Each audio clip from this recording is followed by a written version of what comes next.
মিনতি রয়, रीना दास, कांग्रेस जिंदाबाद जिंदाबाद जिंदाबाद गोपुर कांग्रेस जिंदाबाद जिंदाबाद जिंदाबाद गोपुर कांग्रेस जिंदाबाद जिंदाबाद जिंदाबाद रिपुन बोरा जिंदाबाद जिंदाबाद जिंदाबाद गोपुर कांग्रेस जिंदाबाद जिंदाबाद जिंदाबाद गौरव गगৈ जिंदाबाद जिंदाबाद जिंदाबाद राहुल गांधी जिंदाबाद जिंदाबाद जिंदाबाद মোটামুটি আমাৰ 50 জনৰো অধিক তিনিখন মণ্ডল কংগ্ৰেছৰ পৰা আমাৰ কিছু কৰ্মকৰ্তা আহি বিশেষকৈ আমাৰ আমতলা মণ্ডল আৰু তেতুনবাৰী মণ্ডল আৰু ৰাঙলিয়াল মণ্ডল এই তিনিখন মণ্ডল কংগ্ৰেছৰ পৰা প্ৰায় 50 জনৰো অধিক কৰ্মকৰ্তা আহি তেওঁলোক কিছুমান সৰহভাগে বিজেপিৰ সমৰ্থক আছিল আগতে তেওঁলোকে আমাৰ কংগ্ৰেছ দলত যোগদান কৰিছে আৰু এই যোগদান আমাৰ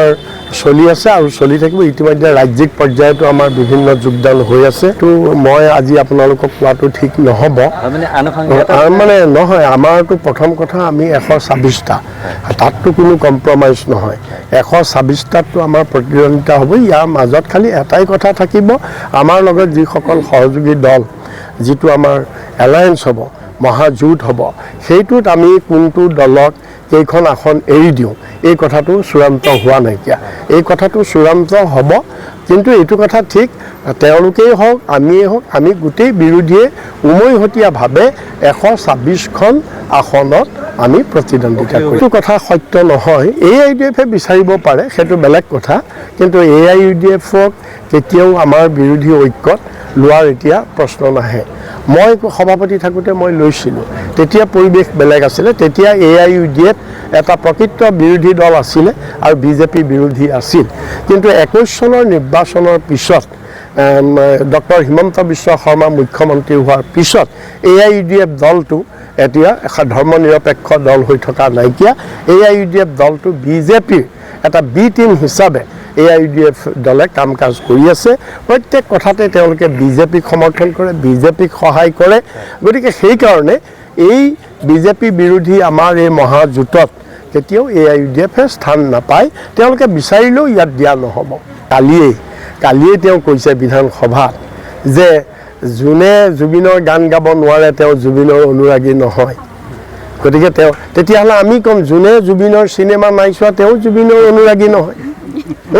যোনে জুবিনৰ চিনেমা চোৱা নাই তেওঁ জুবিনৰ অনুৰাগী নহয় আমি ক'ম হিমন্ত বিশ্বই কওক আজি তেওঁ জুবিনৰ কিমান অনুৰাগী তেওঁ দেখুৱাওকচোন আমি যে সকলোৱে গাঁঠিৰ ধন ভাঙি আমি যে হলত গৈ আমি চিনেমাখন চাইছোঁ তেওঁ কিয় চাব নোৱাৰিলে তেওঁ ইমান সময় তেওঁতো চাৰ্টাৰ বিমান লৈ ৰাতিপুৱা দিল্লী আবেলি আহি তিনিচুকীয়া তাৰ মাজত তেওঁ ইমান যদি কৰে তেওঁ তেতিয়াহ'লে তেওঁ কিয় 1.5 ঘণ্টা সময় উলিয়াব নোৱাৰে গতিকে এইবিলাক হৈছে মুখ্যমন্ত্ৰী কালি এতিয়া আমি তেওঁক প্ৰশ্ন কৰিছোঁ তুমি SIT নেকি SITহে ক'ব কোনে হত্যা কৰিছে কোনে নাই কৰা কোন আছে কোন ষড়যন্ত্ৰ কাৰ কি এইখিনি কাম SIT তদন্ত আয়োগ হৈছে তেওঁলোকে ক'ব কিন্তু তুমি আগতে কৈ দিছে আপুনি আগতে কৈ দিছে তাৰমানে আপুনি SIT SIT আপুনি ৰিম'ট কণ্ট্ৰলত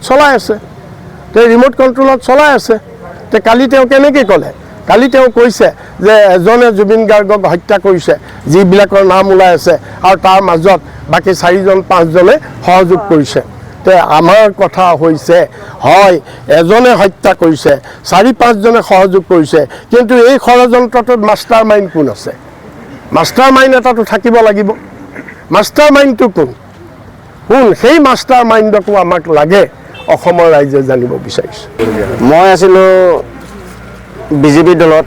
মই প্ৰথম ভোট দিয়াৰ পৰা বিজেপি দলতে আছিলোঁ আপোনাৰ নামটো শ্ৰী নাৰায়ণ দাস আমতলা পঞ্চায়ত মই আজি এই কংগ্ৰেছ দলত যোগদান কৰিবলগীয়া হ'ল কিহৰ কাৰণে আজি তেওঁলোকৰ কিছু বিসংগতিৰ কাৰণে আজি মই কংগ্ৰেছ দলত আজি যোগদান কৰিবলগীয়া হ'ল আৰু যিটো দলত আজি এতিয়া যোগদান কৰিছোঁ সেইটো দলৰ মুক্ত আৰু যুক্তি সহকাৰে কৰ্ম কৰিব বুলি ভাবিহে আৰু তেনেকুৱা এটা দলৰ ওচৰত আমি যোগদান কৰিছোঁ আৰু তেওঁলোকে ৰিপুন ছাৰ ডাঙৰীয়াৰ নেতৃত্বত আমি যোগদান কৰিছোঁ আজি কিমানজনে জইন কৰিছে আজি মিনিমাম 50জনে জইন কৰিছে। আজি আমতলা পঞ্চায়তৰ পৰা আমি তিনিজন আহিছিলোঁ। আমি আজি জইন কৰিলোঁ ছাৰৰ ওচৰত। আমি যি কৰিম মুক্ত কণ্ঠ কৰিম, সুদৃঢ় কৰিম। চালোঁ বিজেপিক ৰাস্তাৰ কাৰণে আমি কিমানবাৰ আমি দৰখাস্ত দিলোঁ বিজেপি বনাই দিম কওঁতে আজি 10টা বছৰ পাৰ হৈ গ'ল, কিন্তু আমাৰ ৰাস্তাটো আজিলৈকে বাৰিষা দিনত খোজকাঢ়িবই নোৱাৰে। আমাৰ ৰাস্তা ইমানহে বোকা হৈ যায়। সেইকাৰণে আমি আজি ভাবিলোঁ আজিৰ পৰা আমি কংগ্ৰেছ দলত যোগদান দিম আৰু ৰিপুণ বৰা ছাৰক কথাটো জনাম আৰু আমি তাৰ লগতে মিলি পেলাই কাম কৰিম বুলি আমি যোগদান দিছোঁ। আজি বিজেপিত কি পদবীত আছিল আপুনি? এনে সদস্য নিচিনা আছিল। বিজেপিক কিয় বেয়া পালে? কিয় বেয়া পালে মানে এইয়ে কথা, এতিয়া 10 বছৰ হৈ গ'ল আমাৰ ৰাস্তাটো বনাই দিয়া নাই।